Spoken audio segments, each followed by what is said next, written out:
প্রকাশ্যে কেউ যদি শাতেমে রাসূল রাসূল আকরাম সাল্লাল্লাহু আলাইহি সাল্লামের শানে বেয়াদবি করে, চারো মাযহাব একমত, সমস্ত ইমাম একমত পোষণ করেছেন, তার তাওবা কবুল হবে না।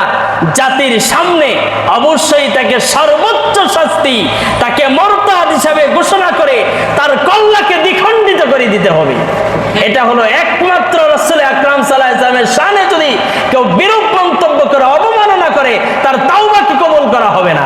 এই যুগে যদি ওমর বেঁচে থাকতো তাহলে কোন শাতেমে রাসূল, কোন গুস্তাখে রাসূল, রাসূলের একটা দুশমনও বাংলার জমিনে মাথা উঁচু করে থাকতে পারতো না। সমস্ত শাতেমে রাসূলদেরকে, গুস্তাখে রাসূলদেরকে, নবীর দুশমনদেরকে গলা কেটে এদের বাংলার জমিন থেকে বিদায় করে দিত, ঠিক কিনা বলে? কিন্তু অত্যন্ত দুঃখের বিষয়, এই পুলিশ সুপার ইতিমধ্যে এখনো তার বিরুদ্ধে কোনো আইনি পরোয়ানা জারি হয় নাই। আমাদের কলিজায় আঘাত করেছে, আমাদের হৃদয়কে দ্বিখণ্ডিত করে দিয়েছে এই কথা বলার মাধ্যমে। আমরা অতি শীঘ্রই তার বিচারের দাবি জানাচ্ছি। এবং মনে রাখবেন, রাসূল সাল্লাল্লাহু আলাইহি সাল্লামের বিরুদ্ধে যে কথাটা বলেছে, যে অবমাননা করেছে, যে 9 বৎসরের বালিকা, রাসূল বিয়ে করেছেন 11 থেকে 13টা, কোন বর্ণনা 11টা, কোন বর্ণনায় 13টা। 11টা যদি আমরা ধরি, 11টা বিবির মধ্যে 10টা বিবি ছিল বিধবা, একটা বিবি ছিল শুধু কুমারী। ওইটা তোমাদের চোখে পড়ে না?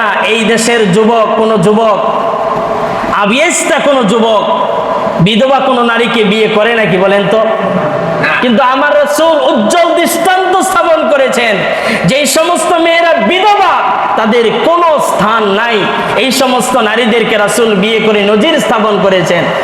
হযরতে খাদিজা রাদিয়াল্লাহু তাআলা আনহার বয়স 40, বৃদ্ধা মহিলা, রাসূলের বয়স 25, তিনি বিয়ে করে উজ্জ্বল দৃষ্টান্ত দেখিয়েছেন মানবতা। এগুলো তোমাদের চোখে পড়ে না? আর রাসূলের একমাত্র কাছের বন্ধু আবু বকর তার মেয়েকে রাসূলের হাতে দিয়েছে, রাসূল আপনার হাতে আমি বিয়ে দিয়ে দিলাম, আপনি নিয়ে যান।